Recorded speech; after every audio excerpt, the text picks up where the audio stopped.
Hey, what's up, YouTube world? It's your boy Halucha Lucha, aka Matthew J. Brownlee, and I'm back with another discussion of Raw. We talk about Drew McIntyre versus Keith Lee. We talk about Retribution. We talk about the Hurt Business. This is the Raw review.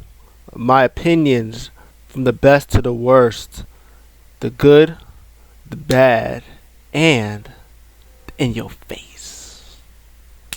Let's talk about it. So, in my opinion, I think Raw was really good. I thought it was way better than last week. It was a little bit more talky this time around, but what I like about Raw or WWE in general, and what I like about in wrestling is the stories. The reason why SmackDown I think is so good is that they have a lot of stories that intertwine with each other. They gel really well together.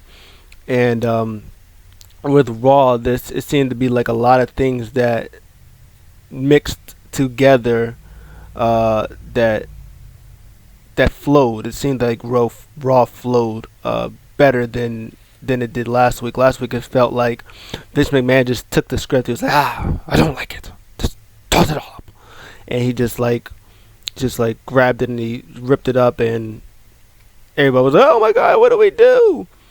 And this week it was a little more together, as I will say. So there's not a lot that I did not like about Raw tonight, but there were still some things that were a little iffy. As always, I have my handy dandy notebook because I have the brainchild cells in my brain, so I have to write stuff down. So I guess we will start about what I did not like, which I'm looking through, and there's not, again, like I said, there's not really much I did not like. I guess my least favorite thing on Raw was the opening, which it's not that I didn't like it. It's just like I kind of don't want to get out the way because it was. See, this is another thing about Raw. It's like good, and there's some stuff in there that's like that was a little iffy, but then in the whole scheme of things, it was a thing that was like, oh, it's pretty good.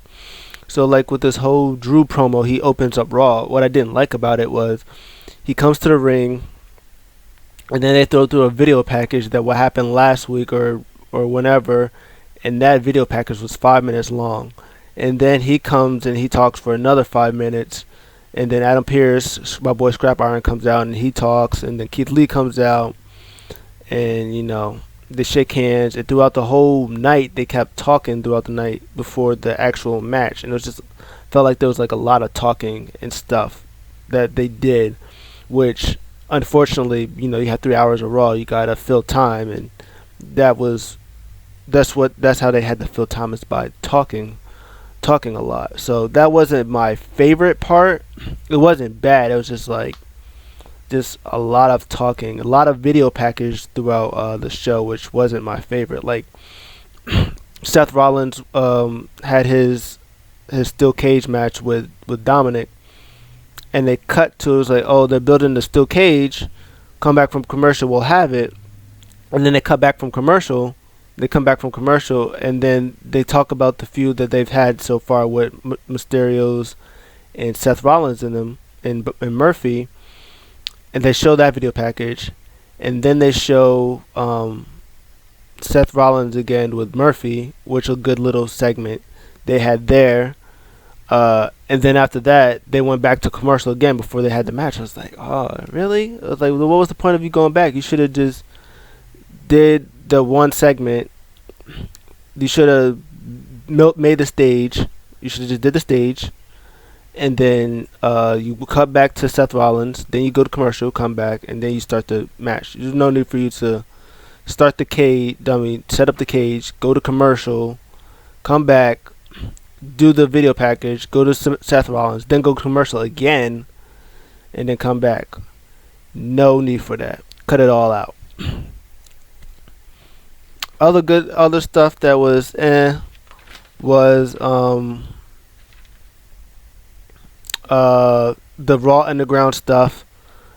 It was fine. I have a problem with Raw Underground.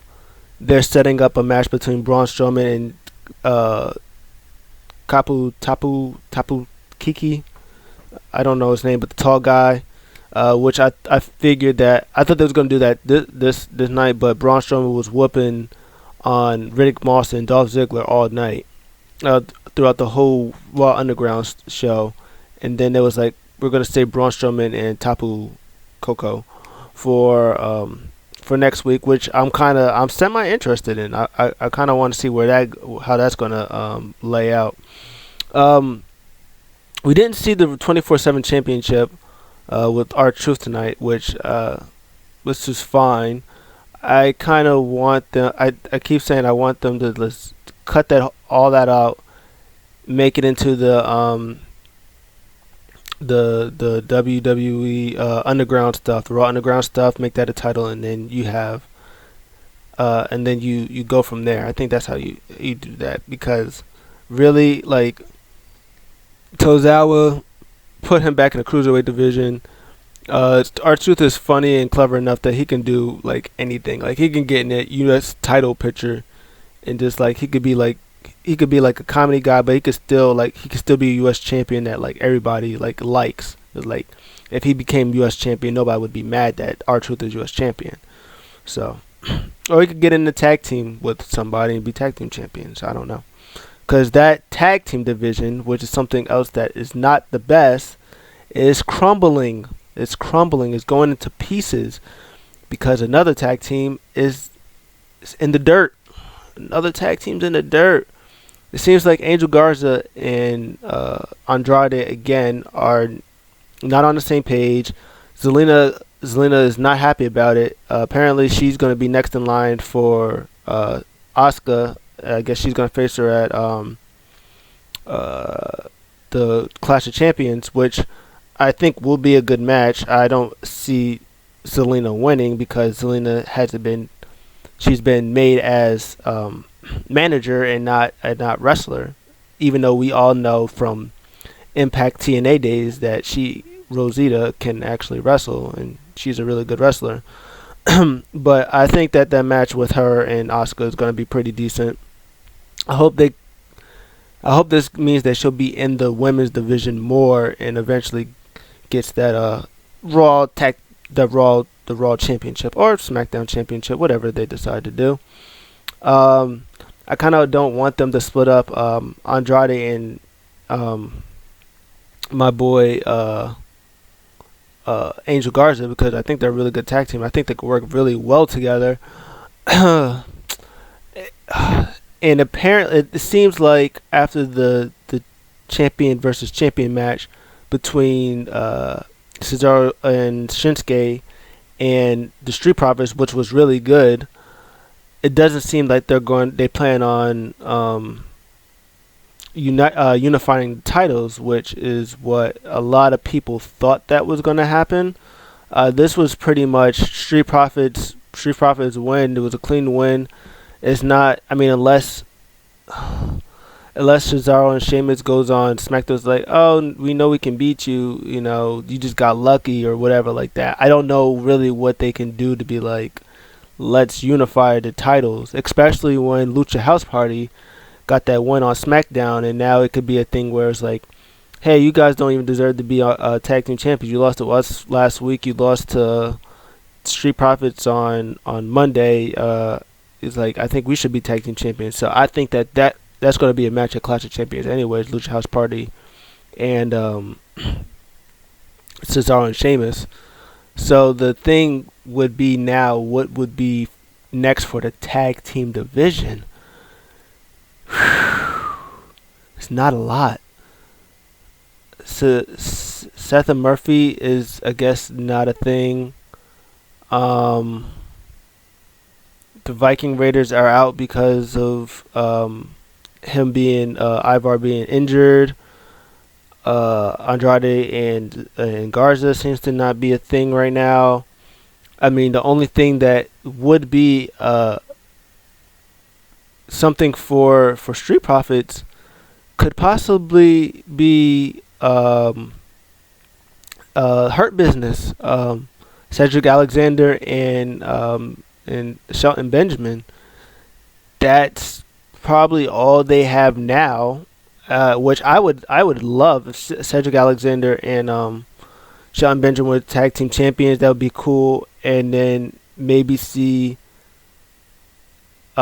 either, like I said this last week, either Ali and Ricochet as a tag team, and they go after the tag team titles, and they do something like that, make it a three-way type thing to keep the Raw tag team division alive right now, or have Apollo and Ricochet be a tag team because they're the one that turned their back. Cedric turned their backs on them, and have Mustafa Ali come back, and he be he get in that mix with Lashley for the Raw tag team titles, which would be great, and also have Street Profits in there as well. But the only other team that would probably be a thing would be the Mysterios, would be Ray and Dominic, but they're not a thing right now because Ray's injured. So I assume after Ray is cleared and they're done with the Seth stuff, that they would probably be a tag team and join that tag division. So another thing I liked, Lashley versus Eric. I thought it was a pretty decent match. It wasn't long, but there was some good stuff in there. And I was like, maybe Eric and Lashley, maybe they can fight each other for the U.S. title just leading up to Clash of Champions. And then Lashley just rocked Eric, and I was like, oh, okay, maybe not. But I would have loved to see that. That'd have been good. The Hurt Business killing it all night long. I'll talk about them in a second, but right now I want to talk about the women's match, women's matches. I keep forgetting that there was multiple. The Riot Squad, who aren't the Riot Squad, who are the Riot Squad but aren't the Riot Squad. I think their new tag team name is Live to Riot, because Liv Morgan and Ruby Riot. I think that's their actual tag team name, is Live to Riot. But I don't think they're ready to, like, with graphics or anything, to change Live to Riot. So they're just waiting for that name. So they're just going to be called, for now, the Riot Squad. They took on Natalya and Lana, who was really flirting with Angel Garza earlier. And they had a tag team match. It was kind of funny because Lana was saying, like, it wasn't fair that Mickie James deserved the women's championship match, even though Natalya is the GOAT, she's the best, and she's the one that deserves the Raw title match. But she came to beat number one contenders for the tag team title. So how can you beat Asuka for the women's title? So yeah, that match was, it is what it was. The good thing about that was Shayna and Nia on commentary. They killed it on commentary. The match was short, but the beatdown on Lana at the end was great. Shayna was fired up, so that was good stuff. The match between Asuka and Mickie James was really good.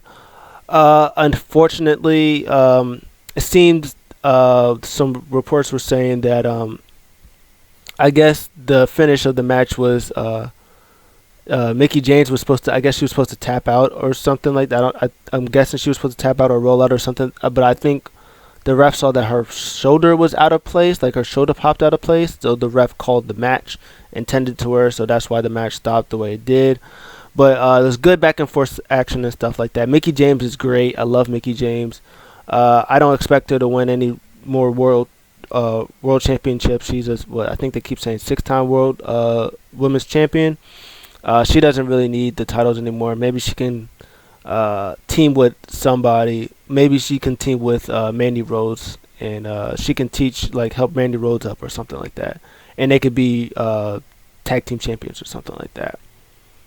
That would be my guess. It's something they could probably do. Like I said already before, Zelina versus Asuka's gonna be great, but I don't see them winning. I don't see Zelina winning the Raw Women's Championship because Asuka is on a whole nother level of greatness. I don't know what will be next for her. I don't know. Maybe they would do a thing with Shayna and Naya. They would probably do a thing to gang up on Asuka. Maybe they would do something like that to probably cost them the titles or something like that. And that would probably be the only thing that would help Asuka like with her championship reign. Because right now it's, of course, it's great because she's great, but there's not a lot of competition for Asuka right now because the two people who have the competition for her happen to be the WWE Women's Tag Team Champions. So that's the thing. Kevin Owens versus Black. The match was fine. Nothing wrong with the match. Some Retribution shenanigans that was going on that help Kevin Owens win. And there's a question mark, a little asterisk. Is like, is there something that Kevin Owens is not telling us? Maybe. I don't think so, but that could be either a coincidence or maybe it's true. The Retribution stuff, I'll talk about them in a second. So, the final to last thing I want to talk about is the greatness that is Seth Rollins. So great, so great. He had Murphy from the beginning. He was like, Murphy, my boy, I've been looking for you. I need you to do something for me. He was like, what do you need? And he's roughing him up. Stay out of my way. Stay in the back. I don't need you messing anything up. The match between him and Dom is amazing. Dominic is out here killing it in the streets. I kind of want to see how Dominic could do with other people that is not Seth Rollins and Murphy. Maybe if he would face against somebody like anybody else, Shelton Benjamin or whoever else is like not, they're pretty good, but they're not up there that he can get like a W on right now. Kind of see what he can do with people like that, but still like the steel cage match between him and Seth Rollins, magnifique. Dom is every week just killing it. Buddy Murphy came anyway, gave Seth a kendo stick. They was beating each other with kendo sticks. Rey Mysterio was trying to help my boy Dominic come get out the ring. Murphy was like, no, get out of here. Seth turns to go to the cage. Murphy doesn't look, didn't know who it was. Boom, slams the cage door right in the face of Seth Rollins. Oofy. Then Dominic climbs. Murphy tries to get after him. He beats him off. Pause. He fights him off. Frog splash on on Seth Rollins for close near 2. And then he gets the curse stomp twice for the win. That match was great. And then he beats up Murphy. Goes to my girl, the ladies, Mysterios. He was like, hey, you did a hell of a job raising your son. Let's just see that you raise this one ends up a little better or whatever like that.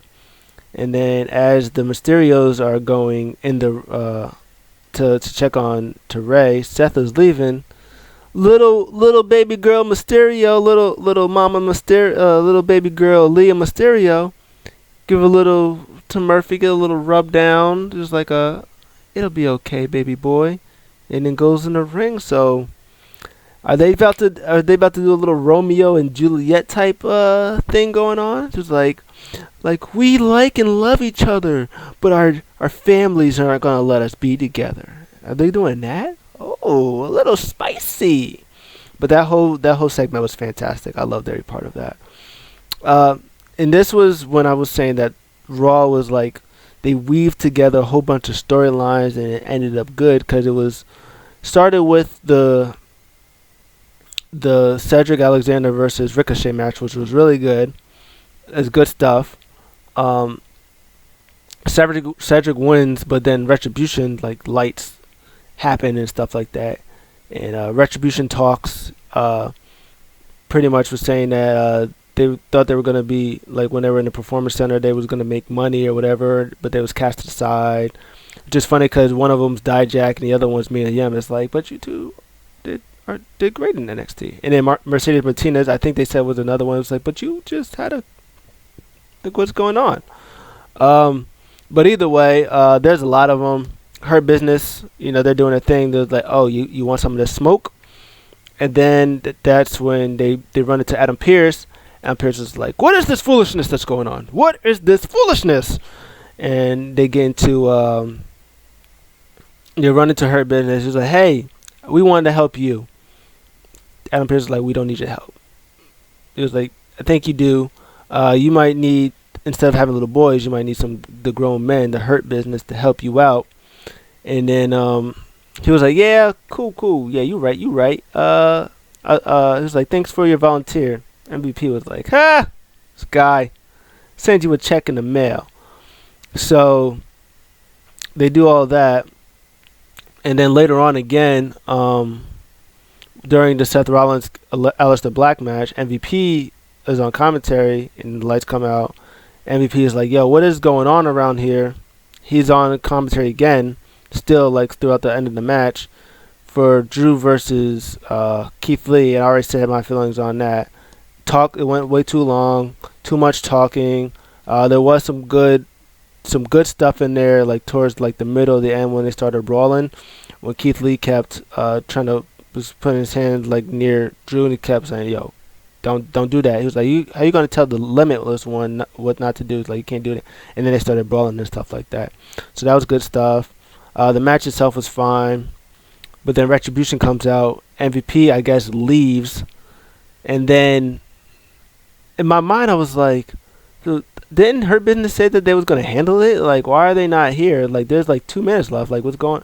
And then the Hurt Business music, I was like, oh, they came out there smooth as silk, took off their jackets, uncuffed their, and then they just started going out to Retribution. I was like,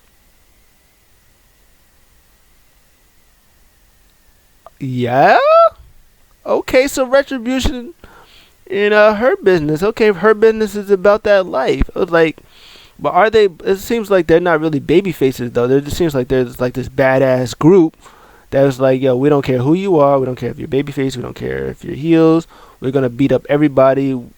Like, we're tired of them too. So that was cool. And then in the end, Keith Lee and Drew McIntyre did a senton thing and took out everybody.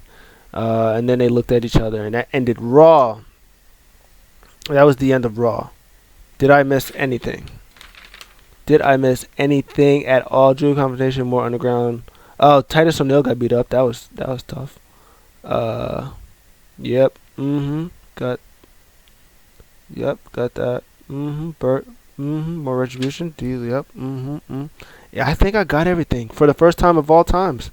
I think I got everything. But yeah, I thought Raw was straight. There was a lot of talking during Raw. Some of the matches that were there, they were great. I liked the storyline throughout the show. Yeah, I'm gonna give Raw a B plus. This was a big step up from next week. I can't wait to see what happens. There's a big step up from last week. I can't wait to see what happens next week with the Hurt Business and Retribution and the Drew and Keith Lee. And another big question we need to answer is, they said during the beginning of the show, if Drew McIntyre loses to Keith Lee and somehow Randy Orton can't make it to Clash of Champions, it's going to be Drew versus Keith Lee in the ambulance match. But technically, like, nobody really won. The match was thrown out the window because of Retribution. So does that mean Keith Lee is not going to be in the match? Does that mean that Randy Orton might still be there? Is he still not going to be able to be in a match? Like, what's going on? Is there going to be a triple threat match? Is there going to be some type of weird triple threat ambulance match? We need answers. We need to know what's going on. And we need tag teams in the division because there is none. SmackDown got the tag team division right now. They could have the tag team division right now. They have more tag teams right now on SmackDown together than Raw does. But that has been my Raw report. Make sure you like, comment, subscribe. I'll see you guys in the next one.